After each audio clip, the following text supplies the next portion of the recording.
Well, thank you very much for that kind introduction. Good evening, everybody. This is my first UKIP speech that I've given since a little mishap that happened on May the 6th.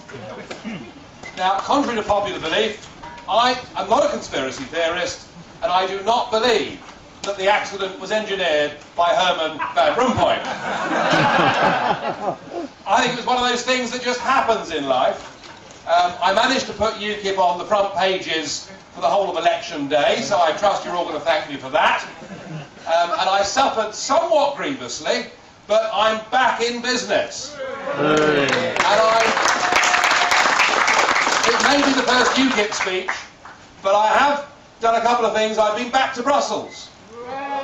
And my first day there, give him credit, he didn't like me very much, but this funny little chap from a non-country called Belgium, the EU president, who of course, as you know, is paid 320 grand a year without having been elected, and therefore he cannot be removed, the man who really does have the charisma of a damp rag. And I won't mention bank clerks because I've had to apologise to those already. But Van Rompuy did cross the room and shake my hand and say, Mr. Farage, are you recovering from the accident? I said, yes, Mr. President, I'm back and I intend to make your life as difficult as I possibly can. And the other little outing I had was I turned up on Question Time a few weeks ago, the last Question Time of the series, just up the road in Hartlepool. And I quite enjoyed the programme. And afterwards, there was a dinner in a magnificent chateau owned by the chap who runs Middlesbrough Football Club. And an amazing dinner was served. We had lemon soles, Montrachet wines, absolutely amazing. And after we'd eaten, the waitress came round and she said, would you like a liqueur? I said, that really is music to my ears. So rarely now do you hear anyone say that? I said, yes, I'll have a large vintage port, please. And sitting next to me was brother Bob Crow of the RMT, full-time member of the British Communist Party, who said, yeah, love, I'd love one of them and all.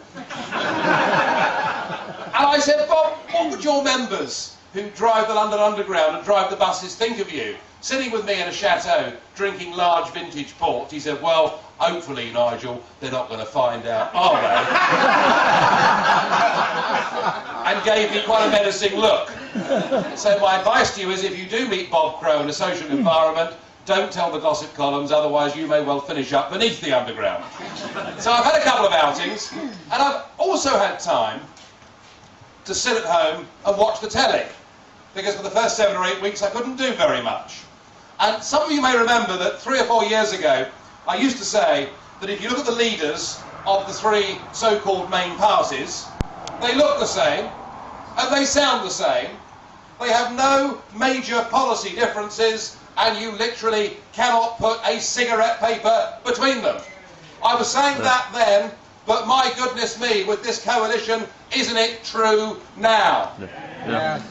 You know, Mr. Cameron, Call Me Dave, who's named his daughter after a Cornish village. I mean, they'll do anything, these guys, to court popularity in marginal seats like North Cornwall, won't they?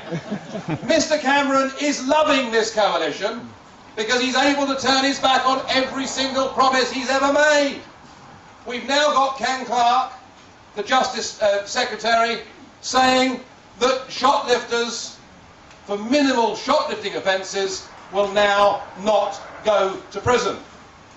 We've had Mr. Cameron reversing his promise on giving us a referendum on the European Treaty.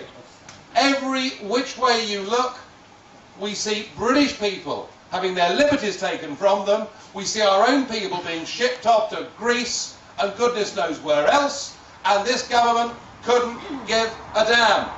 And if some of you were a little bit disappointed that we only managed to increase our score in the general election by 50%, then don't be disappointed, because my message to you tonight is that UKIP has a more important role in British politics today than it has ever had.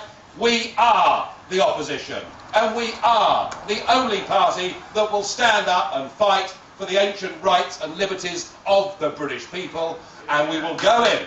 We will go in. We will go into the local elections next year, taking our message and fighting on that basis. And I can tell you the last local election result we had was in Burnham Beeches, just outside Slough on Thursday, where the UKIP candidate scored 34% of the vote. You know, we're not a party that is against Europe. And don't let people say that. It's not Europe we're against. It's not the European people we're against. It's the institutions that have been created there, and it's the British politicians that have allowed them to control our lives. We want less government. We want small government. We want democracy. And we want to stand up and to make sure that our children and grandchildren can grow up in a country that they can call their own. Now, as you may know, Lord Pearson of Rannoch has stood down as the leader of the UK Independence Party, and therefore we have a leadership election. And I've been asked by one or two people tonight whether I'm going to stand in that contest or not, and the answer is, I'll tell the conference next Friday at Torquay. I haven't yet made my mind up whether I'm going to go for it again or not.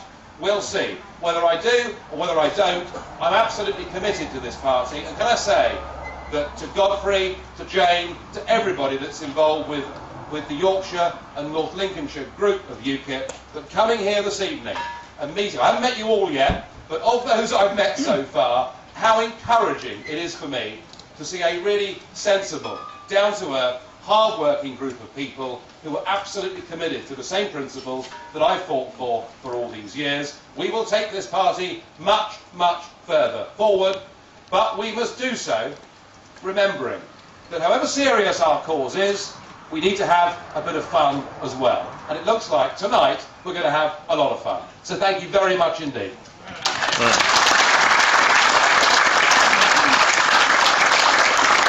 To find out more about who we are and what we stand for, go to the UK Independence Party website at www.ukip.org.